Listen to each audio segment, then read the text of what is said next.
in the heart of the woods, a family's camping trip takes a terrifying turn when they get lost and find themselves being stalked by a mysterious and deadly creature. As they struggle to survive and find a way back to civilization, they discover that the creature is just the tip of the iceberg, and that a sinister force is behind the danger lurking in the woods.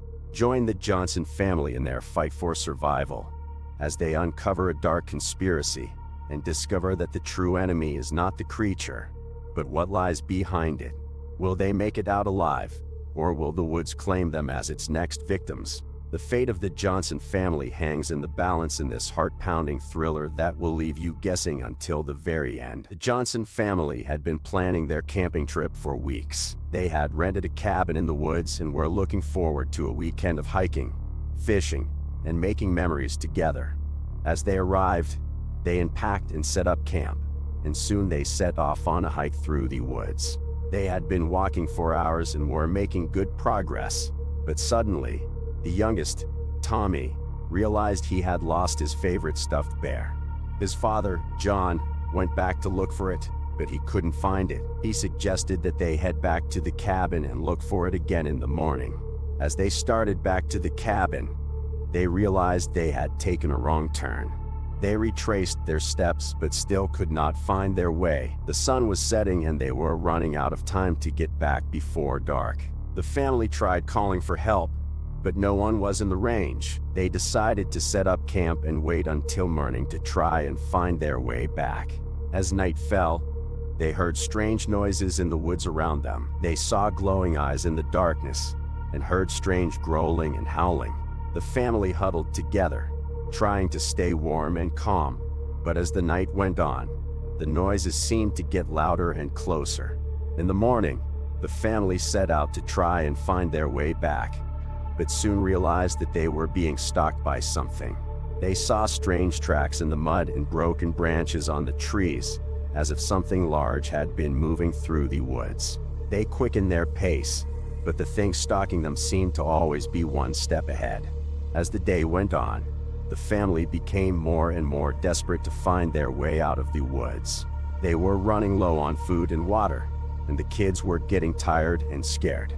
They kept hearing the howling and growling, and John decided to go out and check what it was, leaving his wife and kids behind.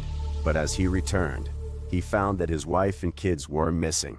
He searched and searched, but he couldn't find any trace of them. He was terrified, and he knew that whatever was stalking them had taken his family.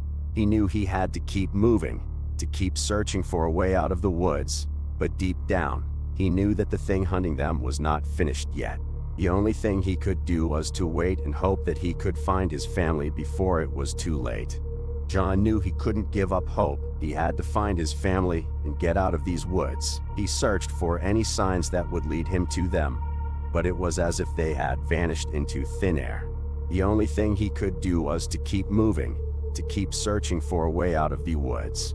As he walked, he heard the howling and growling again. It was louder now, and it seemed to be coming from all around him. He felt like something was closing in on him, like he was being hunted. He tried to pick up the pace, but his legs felt heavy and he was struggling to keep up. Finally, he came across a small stream and decided to follow it, hoping it would lead him to civilization. He walked for what felt like hours, but there was still no sign of his family. He was getting tired, and he knew he had to find a place to rest. As he set up camp for the night, he heard a rustling in the bushes. He grabbed his flashlight and shone it in the direction of the noise. To his horror, he saw a creature standing there. It was tall and lanky, with matted fur and glowing eyes. It let out a blood-curdling scream, and John knew that this was the thing that had been stalking him. He didn't hesitate. He ran as fast as he could, trying to put as much distance as possible between him and the creature. But he could hear it following him, getting closer and closer. He tripped over a branch, falling to the ground, and when he got back up, the creature was upon him, ready to strike. But before it could, John saw a glint of metal in the darkness. It was a knife, abandoned on the ground. He grabbed it and lunged at the creature, plunging the knife into its chest. It let out a deafening screech and fell to the ground, dead. John was shaken and exhausted, but he knew he had to keep going. He couldn't give up on his family. He searched the creature's body, and in its pocket he found a map. It was a map of the woods, and there was a red dot on it. It showed the location of the cabin where he rented, and a blue dot was moving. It was his wife and kids. He finally found his way out of the woods and reunited with his family, but they were still in danger. John knew that there were more of those creatures out there, and he knew that they wouldn't trust until they had killed them all. The family, now aware of the dangers of the woods and the creatures that lived within it, prepared for what lay ahead. It was clear their fight for survival was far from over. John, his wife, and his kids knew they needed to get out of these woods and warn others about the danger that lurked within. They quickly packed up their camp and set off for the nearest town, where they hoped to find help. As they walked, they kept a vigilant watch for any signs of the creatures. They had no idea how many of them were out there, or how far they were willing to travel to find prey. They kept to themselves, talking in whispers, trying not to attract attention. When they finally reached the town, they immediately sought out the local authorities.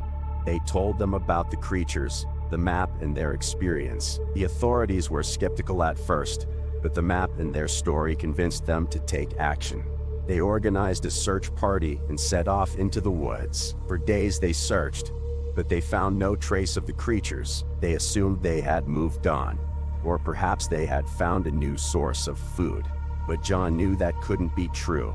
He knew that the creatures were still out there, watching, waiting for their next opportunity to strike. He couldn't shake the feeling that they were not safe, and he knew that he needed to take matters into his own hands. He organized his own search party and set off into the woods again. He had a theory. The creatures was following the animals in the woods, and he had a plan to lure them into a trap. As they set the trap, they heard a rustling in the bushes. The creatures had taken the bait. They quickly sprang the trap, and a group of the creatures were caught. They were able to study the creatures and found out that they were not native to the area. They had been brought there by someone. With the creatures captured, John and his search party were able to track down the person responsible for bringing them to the woods. It turned out to be a mad scientist who had been experimenting with genetic engineering and had created these creatures as a weapon. The authorities were finally able to take the scientist and the creatures into custody, and the Johnson family was able to return home. But even though the immediate threat had been neutralized, the experience had left them changed forever. They would never be able to forget the terror they had faced in the woods, and they knew that there would always be more dangers out there, waiting for them. The family had to live with the knowledge that the creatures might still exist, and that the scientist who created them could one day be free. They knew they had to always be on guard, ready for whatever came next. The fate of the Johnson family and what lies ahead is yet to be revealed.